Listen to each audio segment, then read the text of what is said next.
പല സ്ഥലത്ത് ഞാൻ കമന്റുകൾ കണ്ട് പ്രതികരിക്കണ്ടെന്ന്. എനിക്ക് നന്നായി എന്നാ തോന്നുന്നത്. അങ്ങനെയാണ് BJP നേരിടേണ്ടത്. അതിൽ ഒരു ഇളവും കൊടുക്കേണ്ട കാര്യമില്ല.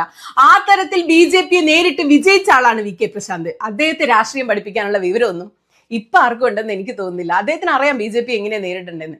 VK പ്രശാന്ത് രാഷ്ട്രീയമായി തന്നെയാണ് ശ്രീലേഖയെ നേരിട്ട് അത് തന്നെയാണ് ചെയ്യേണ്ടത്. അല്ലാതെ ചേട്ടൻ, അനിയൻ, അമ്മായി, അമ്മാവൻ, അച്ഛൻ ഇങ്ങനെയൊന്നല്ല. VK പ്രശാന്ത് തന്നെയാണ് ശരി. ഇതില് തിരുവനന്തപുരം നഗരസഭയിലെ 26 കോർപ്പറേഷൻ വാർഡുകളെ പ്രതിദാനം ചെയ്യുന്ന നിയമസഭാ പ്രതിനിധിയാണ് MLA.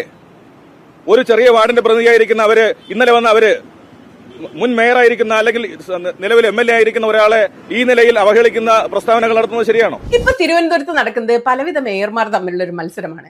മുൻ മേയർ പ്രശാന്ത്, പോയ മേയർ ആര്യ രാജേന്ദ്രൻ, നിലവിലെ മേയർ VV രാജേഷ്, മേയർ ആവാൻ ആഗ്രഹിച്ച് പ്രതിപക്ഷ നേതാവ് പോലും ആകാത്ത ശബരി, പിന്നെ മേയർ കസേര കൊതിച്ചു നടന്ന് കിളി പോയ ശ്രീലേഖ.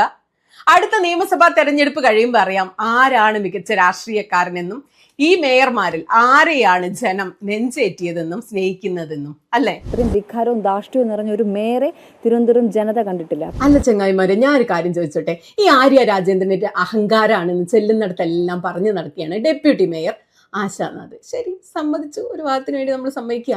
ശ്രീലേഖയ്ക്ക് അഹങ്കാരം വല്ലതുണ്ടോ? ഈ ആശാനാഥിന്റെ കയ്യിൽ അഹങ്കാരം അളക്കുന്ന എന്തോ മെഷീൻ ഉള്ളതുകൊണ്ടാണല്ലോ ഏറ്റവും അഹങ്കാരം ആര്യ എന്നൊക്കെ പറഞ്ഞു നടക്കുന്നത്. അപ്പൊ ശ്രീലേഖയുടെ അഹങ്കാരം ഒന്ന് അളന്ന് നോക്കണം. കുറച്ചുകൂടി കഴിഞ്ഞാൽ ഈ മേയർ മോഹിയെ പിന്നെ പിടിച്ചാ കിട്ടൂല. എനിക്ക് ഇപ്പോഴത്തെ പോക്ക് കണ്ടിട്ട് വന്ന് VV രാജേഷിന് കൂടോത്രം ചെയ്യാൻ വരെ ശ്രീലേഖ മടിക്കില്ല എന്ന് അതുപോലത്തെ കോമാളിത്തര കാണിച്ചുകൊണ്ടിരിക്കണേ. എന്തായാലും കേരളത്തിലെ ആദ്യത്തെ വനിതാ IPS ഓഫീസർ, ആദ്യത്തെ വനിതാ DGP ആയിരുന്ന ശ്രീലേഖ.